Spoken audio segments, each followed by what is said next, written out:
ሰላም ጤና ይስጥልኝ ውድ የመርሃ ግብራችን ተከታታዮች ይህ በሰንበት ትምህርት ቤቶች አንድነት ሚዲያ ተዘጋጅቶ የሚቀርብላችሁ የዳሰሳ ፕሮግራማችን ነው።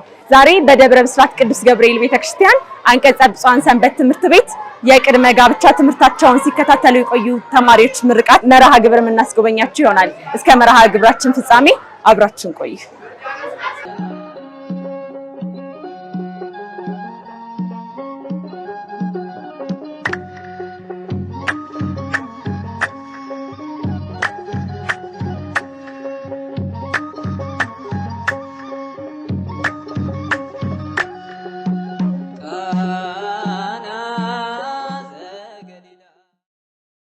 አሁን የዛሬው መርሃ ግብር የተፈጸመው የ25ኛ ዙር ነው። የቅድመ ጋብቻ ትምህርት እዚህ ሰንበት ቤት መስጠት በጥቂት ነው የተጀመረው። በጣም በብዙ አይደለም። አሁን እንዳያችሁት 400 የሚደርሱ ተጋቢዎች ደርሰዋል። ግን ሲጀመር በጣም በጥቂቱ በዚሁ ሰንበት ትምህርት ቤታችን አማካኝነት መጋቢ ሰናይ በፍቃዱ ነበርና በቢሮ የተወሰኑ ሰዎችን እየሰበሰበ እኛም ባገኘንበት እንደዚሁ ከመጋባታቸው በፊት ሐሳብ የሚፈልጉ ሰዎችን እያስተማርን በዛ የተነሳ የተሰባሰበ ነውና ያ በመደበኛ አንድ ብሎ ሰንበት ቤቱ ከጀመረው በየ3 ወሩ ስለሆነ የሚያስመርቀው አሁን 25ኛ ዙር ላይ የተመረቁ የቅድመ ጋብቻ ትምህርት ተማሪዎች ናቸው። ይህንን ፓኬጅ አስበን መስጠት ከጀመርንበት ጊዜ አንስቶ ዋናው የተነሳንበት ዓላማ ያው የተቀደሰ ጋብቻ፣ የተቀደሰ ሕይወት፣ የተቀደሰ ፍሬ ደግሞ የተቀደሰ ጋብቻ ያስፈልጋልና ይህንን ሐሳብ ከጥንስሱ ጀምሮ የሰንበት ትምህርት ቤታችን አባል የሆኑ መጋቢ ሰናያት ለፍቃዱ ደሳለኝ ሐሳብ አመንጭነት ይህንን ዓላማ መነሻ ለማድረግ ይህንን ትምህርት ወይም ቅድመ ጋብቻ ስልጠናን የ25 ዙሮች ስንሰጥ በዚህ ዓላማ መነሻነት ተነስተን ነው ማለት ነው። ምናልባትም በዓለማችን ላይ ያሉ ፈተናዎች፣ በሀገራችን ላይ ያሉ ፈተናዎች ይልቁንም ደግሞ በቤተ ክርስቲያናችን በኦርቶዶክሳዊ ተዋሕዶ ቤተክርስቲያን ያሉ ፈተናዎች መነሻቸው በዚህ ቅዱስ ሐሳብ ትዳር ላይ የሚቃጡ ፈተናዎች ናቸው ብለን እናስባለን። እንደ ሰንበት ትምህርት ቤት እነዚህ የሚቃጡ ፈተናዎችን የሚቃጡ ጠላት የሚያነሳቸው የተለያዩ ፈተናዎች ለመመከት ደግሞ እያንዳንዱ ሕዝበ ክርስቲያን ወደዚህ የተቀደሰ ሐሳብ ከመግባቱ በፊት የእግዚአብሔርን ሐሳብ የእግዚአብሔርን ዓላማ ማወቅና መረዳት ይኖርበታል እና ያንን ከማሳወቅ የሚመጡ ፈተናዎችን ከመቀነስ ትውልድን ከማነጽ አንጻር ጠቀሜታው እጅግ ብዙ ነው ከማለት በቤተ ክርስቲያናችን ስርዓት መሰረት ጋብቻቸውን የሚፈጽሙ ጥንዶች ጋብቻቸውን ከመፈጸማቸው ከጥቂት ወራት ቀደም ብለው መጥተው ይህንን ስልጠና እንዲወስዱ የምናደርግ ይሆናል ማለት ነው። እንግዲህ አሁን የ25ኛ ዙር የቅድመ ጋብቻ ተማሪዎች ምርቃት ነው ዛሬ ስትከታተሉት የቆያችሁትና ለ3 ወራት ነው የሚሰጠው። በአሁኑ ዙር እንደውም ለየት የሚያደርገው ከ180 ጥንዶች ወይም 360 አካባቢ ተማሪዎች ነው የተመረቁት። እስከዛሬ ከነበረው ቁጥሩ በጣም ከፍተኛ ነውና ለ3 ወራት ነው ትምህርት የሚሰጥ የነበረው። አይታችኋል። ሰርግ ቤት መጥቶ የጎደለ ነገር ነበር፣ ጉድለት ሞልቷል። ዛሬም ትዳራችን ቢጎል ችግር ውሃ ቢል ጤንነት ቢጠፋ ገንዘብ ቢጠፋ ጤና ቢጠፋ መውለድ ቢያቅተን አንዳንድ ጊዜ አግብተን መውለድ እንኳን ቢያቅተን መቋቋም እንችላለን። ምክንያቱም ክርስትና መውለድ አይደለም ዓላማው። ይሄን ማወቅ ያስፈልጋል። ክርስትና ግቡ ባልና ሚስት ሁለታችንም ወደ ሞት እየሄድን ነው አይደል? አንቺም ወደ ሞት እሱም ወደ ሞት እየሄደ ነው። እስከ መቃብር ድረስ ለምን ለየብቻ ከምን ነው አንድ ላይ እንደምን አንኖርም ብለን መንገድ ላይ የተገናኘን ሰዎች ማወቅ አለባችሁ። ትዳር ማለት ሰውን ያህል ክቡር ነገር የሚፈጠርበት የሚመረትበት አምላካዊ መለኮታዊ ሰማያዊ ፋብሪካ ነው። ትምህርቱ ከእሁድ ከ7 ሰዓት ተኩል እስከ 10 ሰዓት ድረስ ነው የሚሰጠው። የተከፋፈሉ ክፍለ ጊዜዎች አሉት። ከብሉይ ኪዳን ጀምሮ እስከ አዲስ ኪዳን ድረስ ጋብቻ የተመሰረተበትም ዓላማ የት እንደተመሰረተ ከተመሰረተ በኋላ የተመሰረተው ጋብቻ የገጠመው ችግር ምንድነው? ችግሩስ በምን ተፈታ? ከዛ በኋላ መቼም አዳምና ሔዋን ጋብቻቸው ችግር የገጠመው ገነት እየኖሩ ነው። ከገነት ተባረው አይደለም ችግር የገጠማቸውና እግዚአብሔር እንደፈጠራቸው በተድላ በደስታ እየኖሩ ሳሉ ችግር ገጠመው ጋብቻው። ያ ችግር ሰፊ ነገር እንዳመጣ የኛም በዚህ ደረጃ የዓለም በዚህ ደረጃ መሆን የአዳምና የሔዋን አትስሩ የተባለውን ነገር በመስራት ጋብቻ ላይ የተፈጠረ ችግር ነው። ከዛ ተነስተን ነው እንግዲህ አዳምና ሔዋን ሲፈጠሩ በምን ልክ ተፈጠሩ፣ ንጽህናቸው ምን ይመስል ነበረ፣ በጋብቻ ህይወት ውስጥ መተባበራቸው መደጋገፋቸው ምን ይመስል ነበረ፣ ስተታቸውስ ጋራ በምንድነው ስተታቸውን ያለፉት፣ አንተ አንቺ ተባባሉበት መወቃቀስ ላይ አልፈው አንድ ላይ የኖሩበት ነገር ምን ይመስል ነበር የሚለውን የቅድመ ተፈጥሮ በጋብቻ ላይ ያለውን ነገር እናነሳለን። ከዛ በኋላ ደግሞ ጋብቻ የገጠመውን ችግር እናነሳለን። በዛ ችግር ውስጥ ደግሞ አባቶቻችን ጋብቻቸውን እንዴት ይመሩት እንደነበረ ደጋጎቹ አብርሃም የገጠማቸው ችግር አለ፣ እንዴት አለፉት። እነ ይስሐቅ እነ ያዕቆብ እነ ኢዮብ በጋብቻቸው ምን ገጠማቸው፣ እንዴት አለፉት። የወደቁበትስ መንገድ ምንድነው? ከውድቀቱ ምን እንማራለን? እኛስ ደግሞ ነገ ሊገጥመን የሚሆነው ችግር እንዴት እናልፈዋለን የሚል በዚህ ውስጥ እንሰጥና ወደ አዲስ ኪዳን ደግሞ መተን ወደ ቀድሞ ክብሩ ጋብቻን ጌታችን መድኃኒታችን ኢየሱስ ክርስቶስ እንደመለሰው የማስተማሩም ሂደት በቃና ዘገሊላ እንደጀመረ ተአምርም ያደረገበትም ምክንያት የጋብቻን ክቡርነት በማቴዎስ ወንጌል ምዕራፍ 19 ላይ ጋብቻን በብዙ መልኩ ተርጉመው በፊቱ ተረድተው የነበሩ መምህራን ሲጠይቁት ጋብቻ እንደዚህ ከሆነ ምን ያደርጋል የሚል የወረደ ጥያቄ ሲያነሱ አስረግጦ በዛ መሰረት ከሁለቱ አንድ ስጋ ይሆናሉ እንጂ ወደፊት ሁለት አይደሉም፣ እግዚአብሔር ያጣመረውን ሰው አይለይም። ስለዚህ አስቀድሞ እንደነበረ ጋብቻ አንድ ሴት ለአንድ ወንድ ነው እንጂ ይሄ በኦሪቱ ላይ የተፈጠሩ ችግሮች የአዲስ ኪዳን የጋብቻ መሰረት አይደሉም የሚል ጽኑ ትምህርት ያስተማረውን የኢየሱስ ክርስቶስን አንስተን ሚስት ምንድነች፣ ባል ምንድነው፣ ጌታዬ ብላ ትገዛለች ሲባል ምን ማለት ነው፣ ረዳቱ ትሁን ሲባል ምንድነው ረዳትነቷ፣ ታክብረው ሲባል እሱ ተከባሪ እሱ አክባሪ ነው ወይ፣ ባል ራስ ነው ሲባል የማን ራስ ነው፣ እሷስ ምንድነች የሚለውን ይሄ ዓለሙ በተዘበራረቀ መልኩ እየተረጎመ የሚያስተምረውም ከመጽሐፍ ቅዱስ እሳቤ ውጪ መጽሐፍ ቅዱስን ጠቅሶ ግን ከመጽሐፍ ቅዱስ እሳቤ ውጪ የሚተነትናቸው ነገሮች በደንብ አድርገን አቅም በፈቀደ ትምህርት ይሰጣል ማለት ነውና ጋብቻቸውን ከመጀመራቸው በፊት ያለውን ነገር ነግረናቸው ሲገቡ ደግሞ የሚገጥማቸውን ነገር ከሰውም ያየነውን በጣም አሁን ያለንበት ይሄን ጉዳይ ለመጀመር ያነሳሳን መሰረታዊ የሆነ ነገር ብዙ ጋብቻዎች በቤተክርስቲያንም ይፈጸማሉ፣ በውጭም ይፈጸማሉ። ግን ቀድመው እየደረሱ ያሉ ወደ ፍቺና ወደ ፍርድ ቤት ስለሆነ ኦርቶዶክሳዊ ተዋህዶ ቤተክርስቲያን ደግሞ ጋብቻዋን እንዴት አጽንታ መኖር እንዳለባት፣ ጋብቻ ፈተና ሲመጣ እንዴት ማለፍ እንዳለባቸው ለወጣቶች በጥቂት ጊዜ የተሻለ ነገር ይዘው እንዲወጡ የምናደርግበት መርሃ ግብር ነው።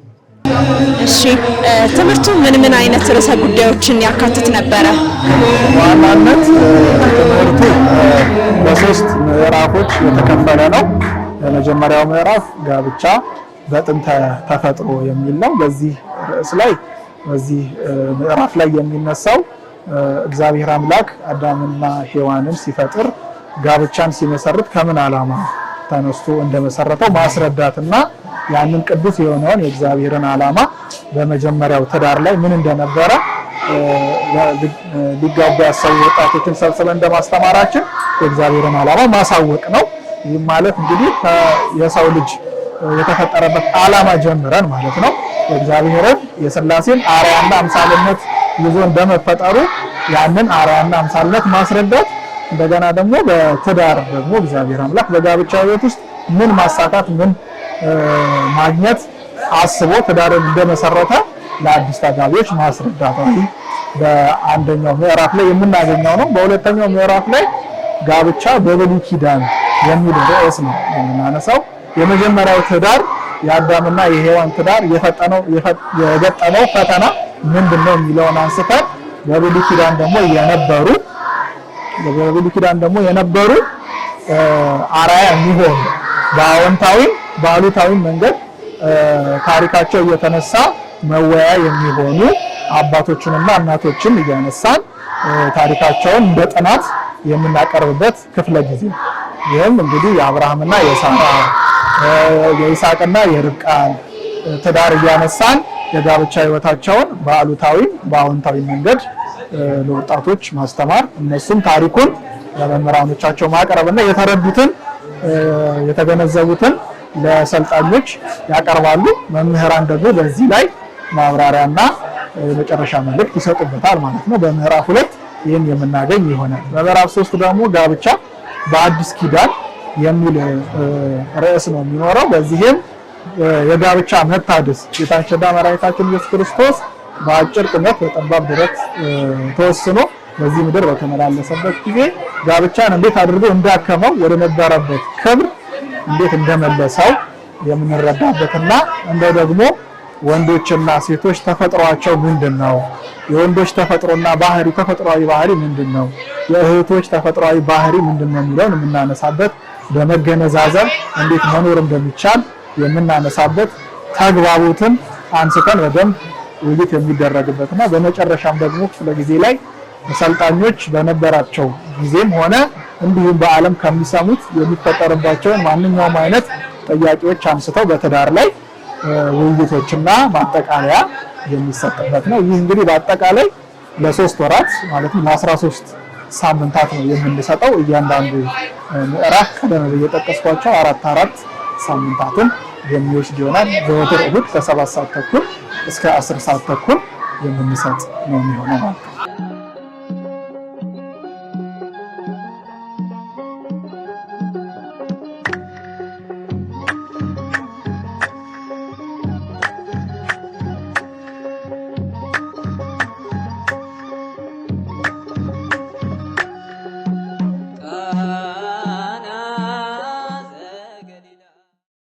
የትምህርቱ ሂደት እውነት ለመናገር እጅግ በጣም የሚገርም ነበረ። ከጠበቅኩትና ካሰብኩት በላይ ነው ያገኘሁት። ማለት ይሄን ስልጠና ሲባል ያው እንደምናውቀው አይነት ነገር ነበር የጠበቅኩት፣ ግን ስመጣ ያገኘሁት ነገር ስለ ጋብቻ ያለኝን እይታ ሙሉ ለሙሉ ነው የቀየረው። ምክንያቱም ቤተክርስቲያን ስለ ጋብቻ ምን እንደምትል ያወቅኩት በዚህ ስልጠና ነው። መስራቹም እግዚአብሔር ስለሆነ ከትክክለኛው ምንጭ ያገኘሁበት ቦታ ነውና እጅግ በጣም ደስ የሚል ቆይታ ነበረ። ሁሉም ኦርቶዶክሳዊ ሊማረው ሊያውቀው የሚገባ ነገር ነው ብዬ ነው የማስበው።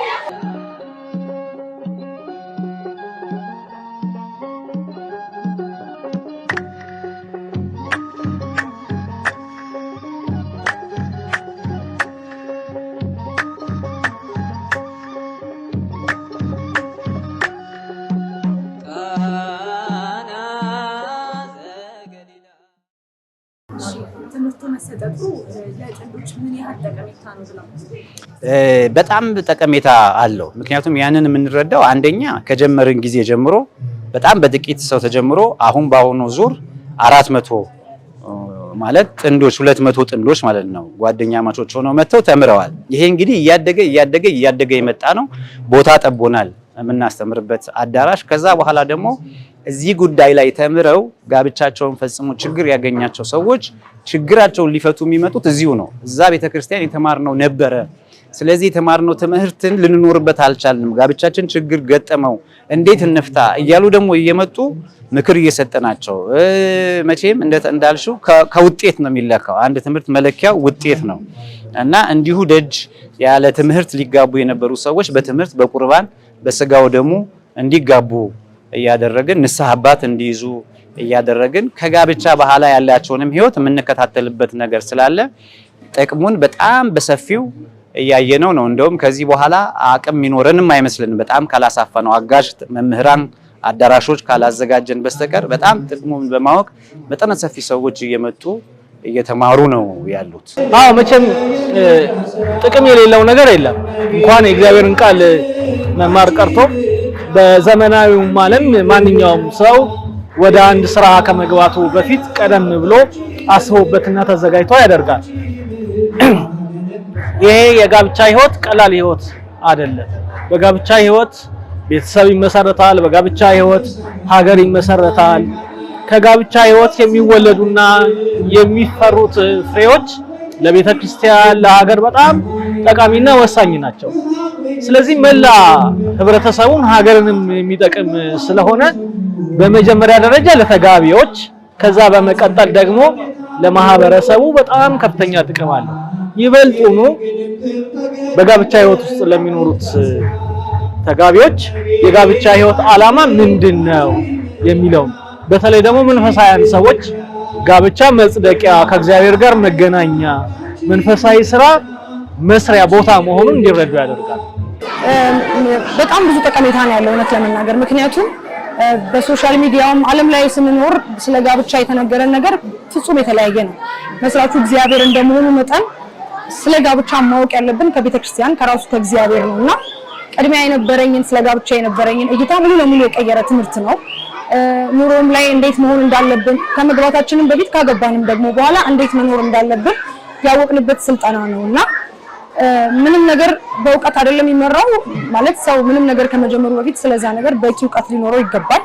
ስለሆነም ሰው ለሚጀምረው ጋብቻ በቂ እውቀት ከበቂም በላይ የሆነ እውቀት የሚያገኝበት ቦታ ነው እና ደግሞ መስራቹ እግዚአብሔር ነው። ከሱ ዓላማው ምን እንደሆነ እንዴት ህይወት መመራት እንዳለበት ኖርማሊ በዓለም ላይ ስንኖር የተማርነው የጋብቻ ዓላማ ሌላ ነው ማለት ብዙ ሰው ጋብቻን ዓላማ አድርጎ የሚገባበት ምክንያት በጣም ሌላ ነው። የቤተክርስቲያን አስተምሮ ደግሞ ሌላ ነውና እሱን በትክክል ያወቁበት ስልጠና ነው። ከዚህም በኋላ እንደ እግዚአብሔር ፈቃድ ለመኖር ትክክለኛው ቦታ ነው ብዬ ነው ማስበው። እንግዲህ ጥቅሙ ዘርፈ ብዙ ነው ብለን እናስባለን። እንደኛ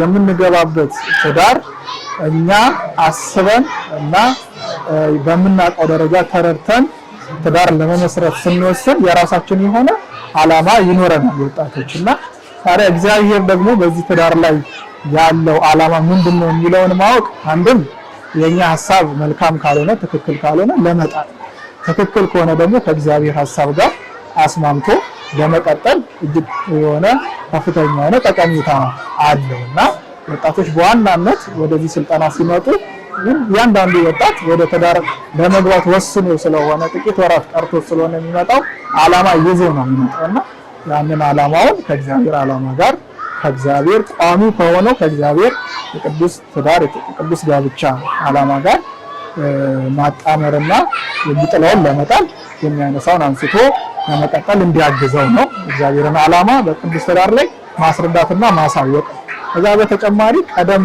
ብለው በትዳር ላይ ረጅም ጊዜ ያሳለፉ ውጣ ውረዱን የሚያውቁ ፈተናውን የሚረዱ መምህራን እንደመሆናቸው ከራሳቸውም ሐሳብ እንዲሁም ካህናትም ስለሚያስተምሩን ደግሞ ከሚመጡ ከሚያገኟቸው ሐሳቦች ተነስተው ለሰልጣኞች የሚጠበቀውን ነገር ተዘጋጅተውና አስበው ተረተው ወደ ትዳር እንዲገቡ ቅድመ ዝግጅት እንዲያደርጉ መንፈሳዊ፣ ስጋዊ፣ አእምሮአዊ እንዲሁም ኢኮኖሚያዊ የሆኑ ዝግጅቶችን አድርገው ተረዳድተው አስበውና ወስነው እንዲገቡ የሚረዳ የስልጠና ሂደት ነው ማለት። ስለዚህ ወጣቶች ወደዚህ ሊመጡ ዓላማቸውን ከእግዚአብሔር ዓላማ ጋር ለማስታረቅ መንገድ ይሆናቸዋል።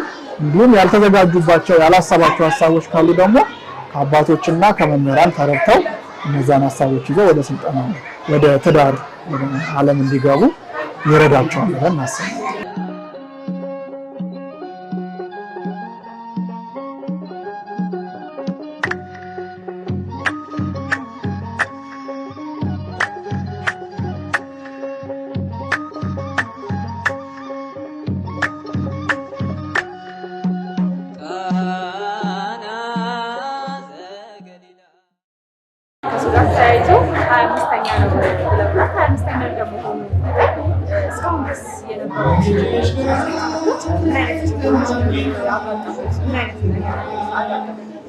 እንግዲህ ያው አገልግሎቱ ሲጀመር እንደዚህ አልነበረም። በጣም በጥቂት ሰዎች ነበረ የተጀመረ የነበረው። ደረጃ በደረጃ ሰው ተማሪዎች ተምሮ ወደ ጋብቻ ህይወት ውስጥ መግባት ጥቅም እንዳለው በመረዳታቸው የተነሳ ብዙ ማስታወቂያ እንኳን ሳይነገር ራሳቸው ተማሪዎቹ በመጋበዝና ብዙ ተማሪ እንዲመጣ በማድረግ ትምህርታቸውን እየተከታተሉ ነው የሚገኙት። እንደ ተግዳሮት የምንመለከተው ነገር የጊዜው አጭር መሆን ነው። 3 ወር ስለሆነ አስፈላጊውን ሁሉ ትምህርት ለመስጠት በቂ አይደለም። እርግጥ ለሚሰማና ለሚያስተውል ሰው አጭር ጊዜም ብዙ የእግዚአብሔርን ቃል ሰምቶ ሰው መለወጥ ይችላል። ግን ጥያቄዎችን ለመመለስ በተጨማሪም ደግሞ የበለጠ ቀርቦ ብዙ ተማሪዎችን ለመርዳት ጊዜው አጭር መሆኑ ከዛም በተጨማሪ ቁጥራቸው እየጨመረ በመምጣቱና አዳራሹ እየሞላ ስለመጣ እንግዲህ ወደፊት በሌላ አይነት መንገድ ትምህርቱ መሰጠት አለበት የሚለው ደረጃ ላይ ሁሉ እንድንደርስ አድርጎናል። በጥቂት ሰዎች የተጀመረ ነው። ምናልባትም አንድ ለአንድ የነበረ ትምህርት ነው። አሁን እንደምትመለከቱት ዘንድሮ በ25ኛ ዙር 180 ጥንድ እስከ ማስመረቅ የደረስነው አንድ ለአንድ ከማስተማር ተጀምሮ ነውና ያንን ሁሉ ጊዜ ስናስተምር በተለይ እስከ 15ኛ 16ኛ ዙር ድረስ እጅግ ጥቂት ተማሪዎች ነበር ይማሩ የነበረው ማለት ነው። በጥቂት ቦታ ላይ ተወስነን የምንሰጠው ነበረ። ይህንን በዚህ ደረጃ እንድንደርስ ዋናነት መነሻ የሆኑን መምህራችን መጋቤ ሰናይ በፍቃዱ ናቸው። እንዲሁም አሁን በማስተማር ላይ የሚገኙ መምህራኖቻችን ናቸው። ካላቸው ማህበራዊ ህይወት፣ የቤተሰብ ህይወት ከስራቸው ቀንሰው ይህንን ቀን ይህንን ሰዓት ለዚህ ትምህርት ዋጋ ከፍለው እዚህ ደረጃ እንዲደርስ ያደረጉ እነሱ ናቸው። ምናልባት ግን የትኛውም ሀሳብ የትኛውም ትምህርት እዚህ ደረጃ ከመድረሱ የተለያዩ ፈተናዎች ይገጥሙታል እና በመምህራን በቦታ ዓላማውን ካለመረዳት ደግሞ ከተለያዩ ወገኖች ደግሞ ፈተናዎች ገጥመውት ነበር። የትኛውም አገልግሎት ፈተና ስለሚገጥመው ዓላማው እስኪረዳ እስኪታወቅ ያሉ ፈተናዎችን ተቋቁመን እንደ ሰንበት ትምህርት ቤት ስራ አመራር እንደ ቤተክርስቲያን ልጅነታችን ደግሞ ይህን ቅዱስ ዓላማ ለማስቀጠል ከፈተናዎቹ ጋር የቻልነውን አድርገን እዚህ ደረጃ ለመድረስ በቅተናል።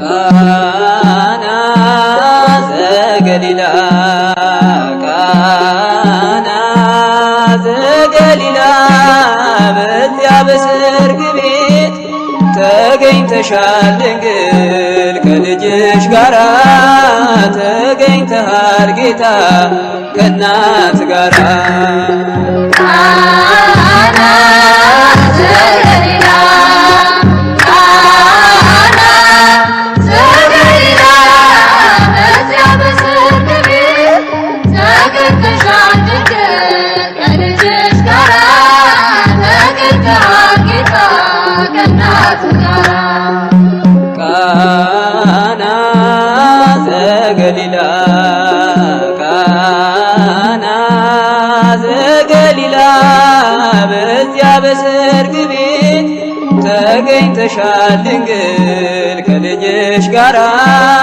ተገኝተሃል ጌታ ከእናት ጋራ ቃና ዘገሊላ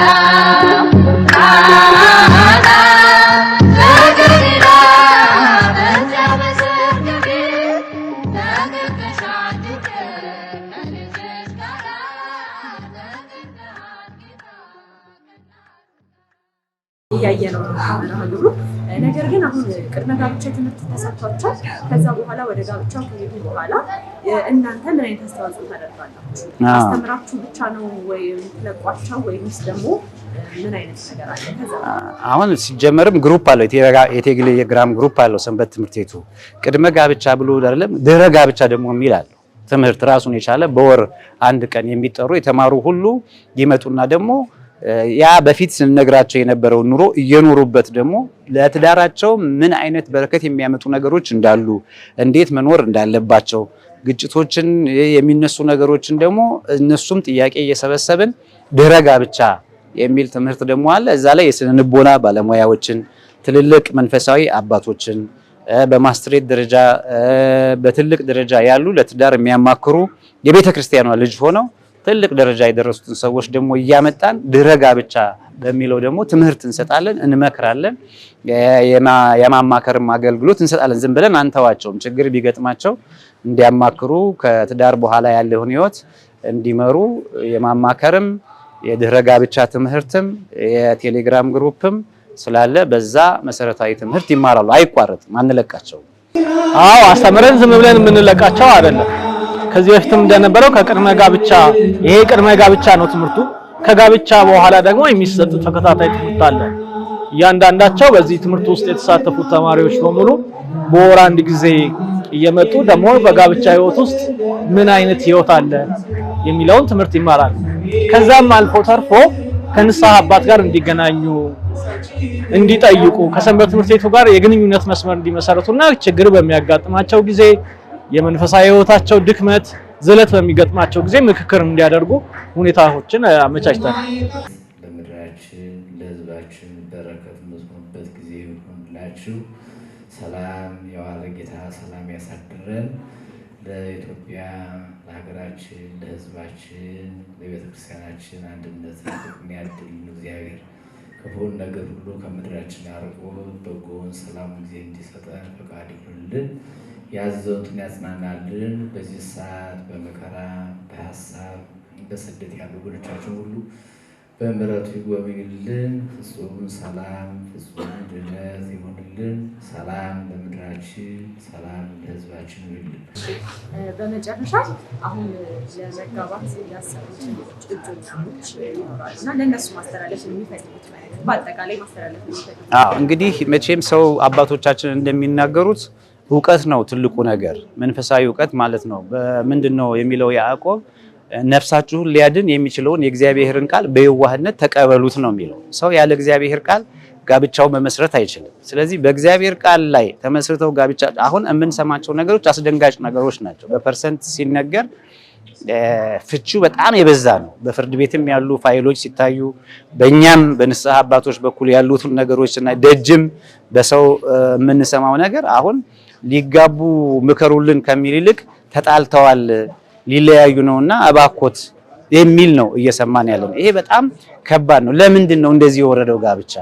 ለምንድን ነው ሰው በስጋው ደሙ ተጋብቶ በቤተ ክርስቲያን ተጋብቶ ንስሐ አባት እያለው እንዴት ነው ክቡር ጋብቻውን ዝቅ አድርጎ አይቶ መፋታትን እጠላለሁ እያለ ቃል ኪዳን በቤተ ክርስቲያን ቆሞ ተገብቶ ስንት ነገር የእግዚአብሔርን ቃል ጠርቶ መሐላ ተፈጽሞ የክርስቶስን ስጋና ደም በአንድ ላይ ተቀብለው ፍቺ፣ መጣላት፣ መለያየት፣ ልጆችን መበተን በእውነት በጣም የሚያሳዝን ነገር ነው።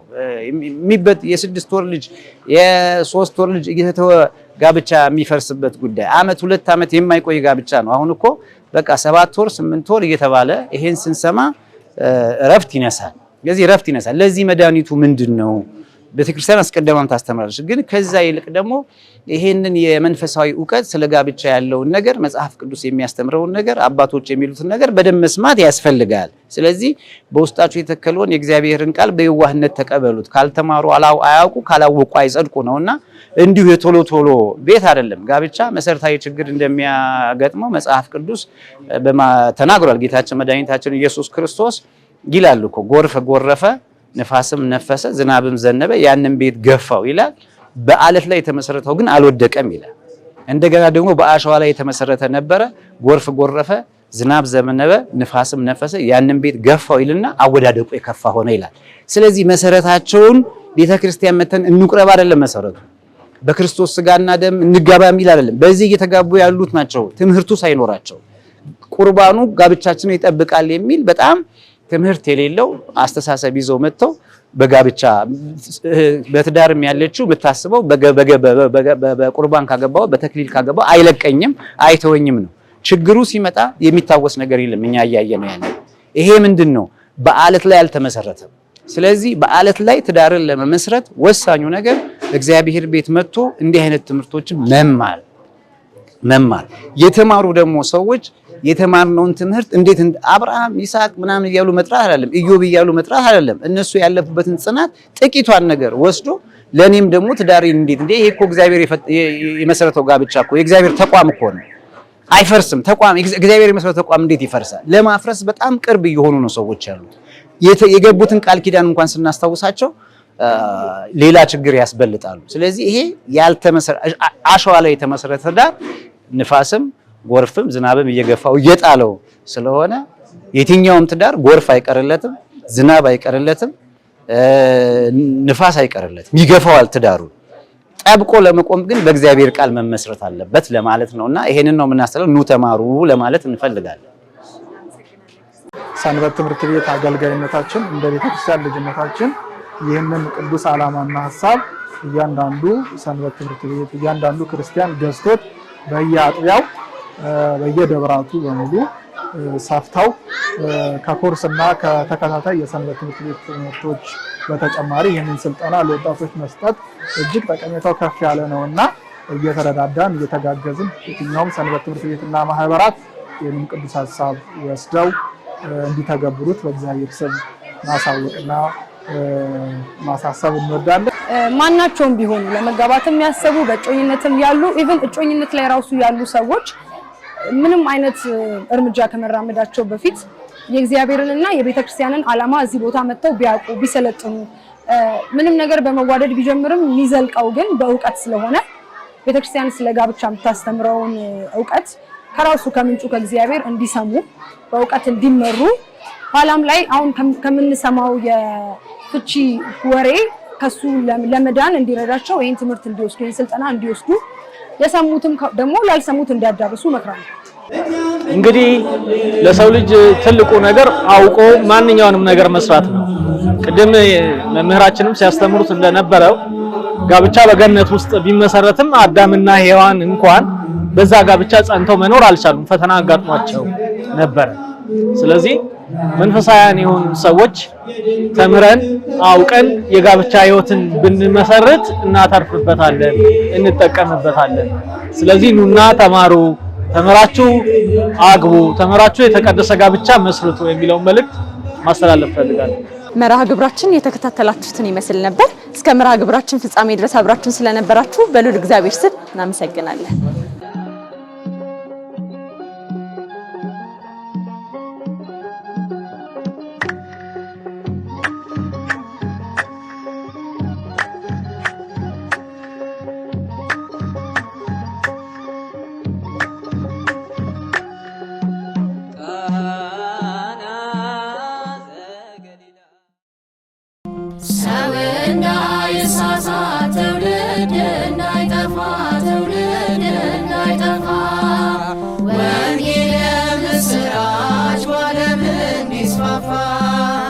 አባቶች ባርከውሽ ያቆሙሽ በጸሎት የድነት መስክነሽ ሰንበት ትምህርት ቤት የሰንበት ቤት መጠለያችን ነሽ መማሪያችን